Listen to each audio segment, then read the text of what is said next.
Welcome to Cosmic Diaries. This is Priya Kale, your astrologer, and welcome to a powerful, emotional full moon in Virgo.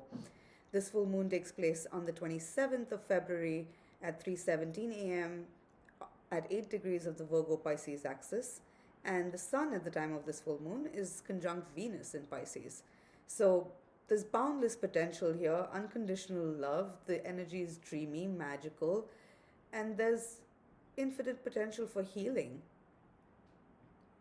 and for us to be able to channel this energy constructively to nurture a vision that's now forming. But at the same time, full moons, mark the end of a cycle, and this full moon is also trine Uranus, and the sun is just past a sextile to Uranus. Venus is approaching a sextile to Uranus. So there is boundless potential, and there are unexpected, surprising developments taking place, perhaps surprising revelations and hidden, buried desires that are coming to the surface now. So we're processing a lot of emotions with the full moon in Virgo. So first of all, be gentle with yourself. Now, there's a lot to unpack here, so just stay with me. I've done this video a few times, but I'm gonna go with the flow this time. So first of all, pay attention to where you have Virgo in your chart, because that's the area of your life that's being highlighted by this lunation. Also, if you have planets at 8 degrees of Virgo, Pisces, or the mutable signs, that's Gemini and Sagittarius, you're going to feel this more powerfully, this lunation more powerfully. Also, Virgo now is, full moons will mark the end of a cycle, the culmination of a cycle. So we're at the end of a cycle that began 2 weeks ago with the Aquarius new moon. But this is also the culmination of a larger cycle that began with the Virgo new moon back in 2020 on the 17th of September. So it would be helpful to look back at what was unfolding then. A lot has happened over the past 6 months, and Mars has been through an entire retrograde cycle, and in this full moon chart, Mars is just separating from a trine to Pluto. So there's a lot of water under the bridge, and Virgo speaks of healing. And there is deep healing on offer now. And you're discovering the potential in situations, creatively, financially, emotionally, in relationships. And again, with the Sun and Venus in Pisces, the potential is truly magical and boundless and sublime. But at the same time, Virgo, which is a sign opposite from Pisces, if Pisces is a sign that represents this boundless divine energy, because Pisces is a sign that represents cosmic consciousness and divinity and spirituality. It's the great void out of nothing, out of which everything is born. All of creation is born. So and Virgo is the opposite end of this axis. So the other extreme of this Pisces energy is, if Pisces is a water sign, Virgo is an earth sign. It's bringing to life a vision. It's nurturing a vision. It's manifesting a divine vision. So whatever's unfolding, there is a greater divine plan in motion, and you may not have all the answers yet, but you are gaining clarity now, and especially you're learning what does and does not work for you. Look back at what's been unfolding over the past 6 months, and certainly since the beginning of the year. Mercury, the ruler of Virgo, is currently in its direct and final shadow phase, and Mercury will clear shadow on the 7th of March. But currently Mercury is in Aquarius, in between Saturn and Jupiter.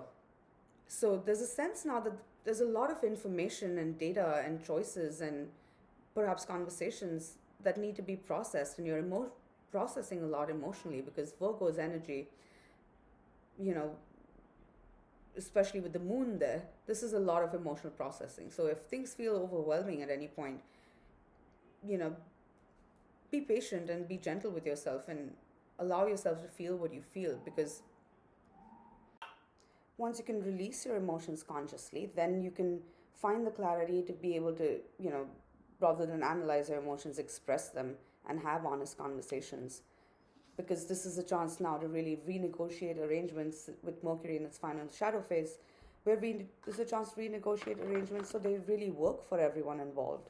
And your words, words have the power to hurt or heal. And your words now can, you can have conversations that bridge a gap or heal a divide. So look for solutions and you will find them rather than looking at what's wrong in a situation.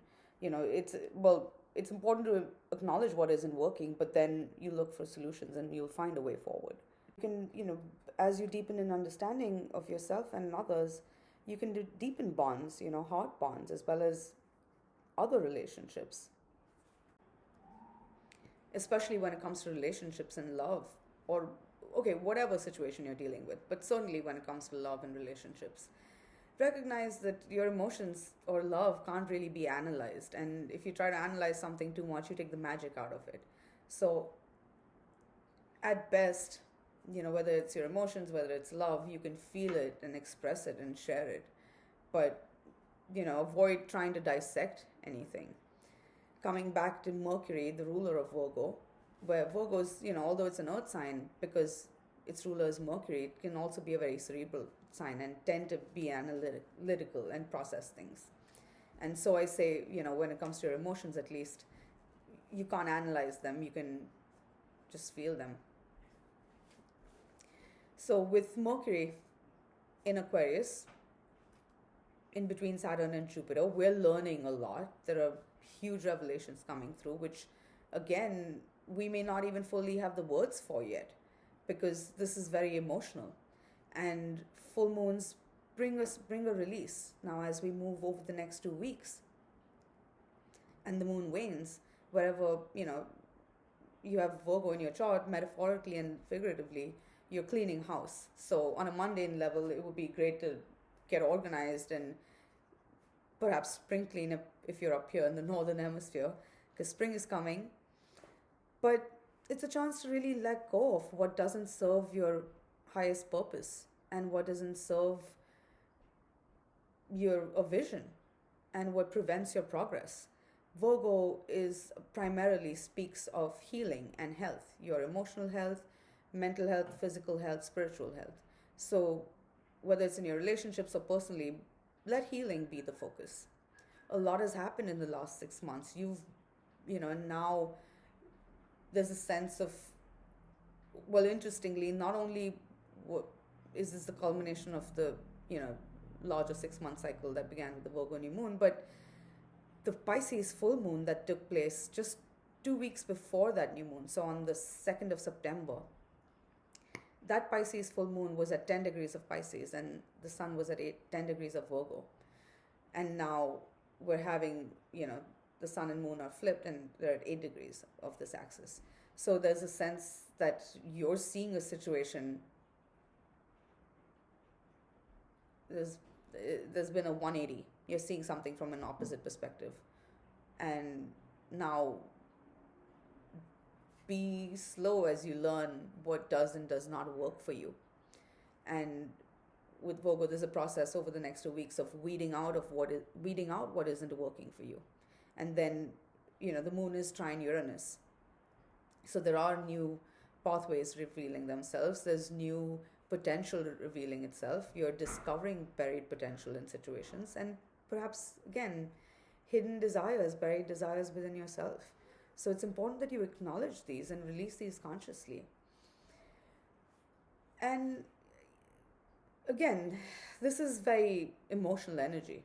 So definitely release emotional baggage, and it's very magical and there's a lot of love here. But if at all what you're experiencing is any sense of disappointment, then too it's important that you release your emotions consciously and not project them onto situations, because any sense of disappointment that you're experiencing likely has to do with the past rather than the present.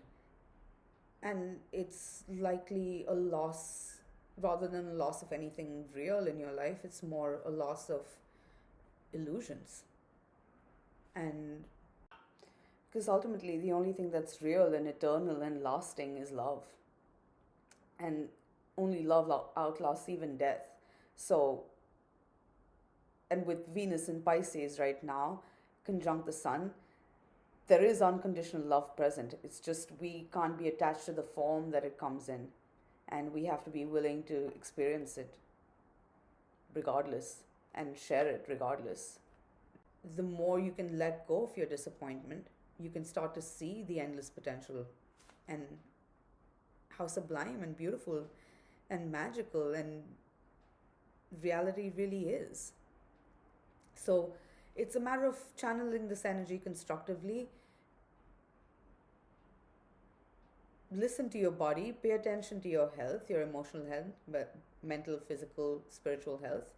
Let go of what drains you, habits that drain you, anything that, again, prevents healing from happening, because the Virgo Pisces axis, it's a very spiritual axis. It speaks of selfless service and healing and divinity. So in relationships especially, there's a lot of water under the bridge now, and there can be healing, but it begins with forgiveness, forgiving yourself, forgiving others, and then allowing space for healing to happen and not picking at scabs. Also, it's important that you're not being too critical of yourself or others. And remember that there's no such thing as perfection. At best, there can be progress and improvement, and growth, and there's always room for growth. If anything, that's the message of the Virgo Pisces axis, because this universe is not static. This is a dynamic, evolving, growing universe, and the universe is in a state of constant expansion. So if we look at Pisces as cosmic consciousness and, the all that is the entire universe, that universe is in a state of constant expansion. So if we think of Virgo, the opposite end of the Pisces axis from Pisces, Virgo sees Pisces, and it sees this divine vision, and it tries to manifest it into earthly form, and that somehow earthly form never matches up to what's so divine. But the thing is that there is no such thing as perfection. You just keep growing, and you keep improving, and you keep improving that vision. So when it comes to love, relationships, creativity, financial situations, work, your daily life, health, whatever it is that you want to bring into being, you can nurture something to life. But this also means being honest with yourself about what doesn't work for you and what isn't working for you. And so you can release it consciously. And then you can start to see the potential and, nurture, put your time, energy, and effort, and nurture what is precious. And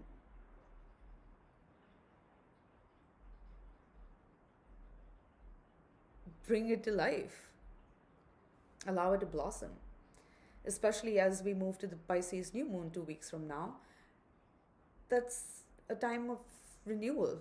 So first, there has to be a clearing of space.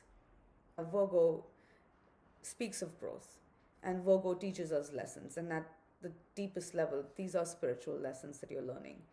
And whatever form it takes on the external, really the growth that's happening is on an inner level. So the more you can find a way to expand your consciousness and heart, you can be a source of healing, and, well, not even a source, but you can allow this healing energy to flow through you. And yes, your heart is a source of healing. The love that you have in your heart is powerful, and you don't know when, one kind word or just a smile can change someone's day. Virgo, if anything, is a reminder that you are a vessel for this divine consciousness and for these divine waters of Pisces that flow through you. So if you can be open to grace, be open to unconditional love that surrounds you, that's within you, and be willing to share that selflessly and pour it selflessly into selfless service, because that's what Virgo speaks of, towards, what matters. You can, there's nothing broken that can't be fixed or healed, whether it's a broken heart or something in your life that you've been grappling with. It just takes, put your love into it and watch magic happen. Be gentle with yourself and others, be constructive, let go of what doesn't work, and clear space for something new and magical to enter your world. Nature abhors a vacuum, you know, but for that, first we have to let go of what's taking up space and cluttering your life, and, emotional baggage that you need not to be carrying around and feel burdened by anymore, when there's so much support here for you and there's so much potential. So, anyway, I will stop there for now, but thank you so much for watching. Um, I hope you found this useful, and I'll be back with more videos very soon. So, do sign up at YouTube for more videos and at Cosmic Diaries for my newsletter. And of course, you can email me at priya@cosmicdiaries anytime for a consultation. But thank you for being here. Thank you for watching, and I'll be back with you very soon. Happy Virgo full moon, and bye for now.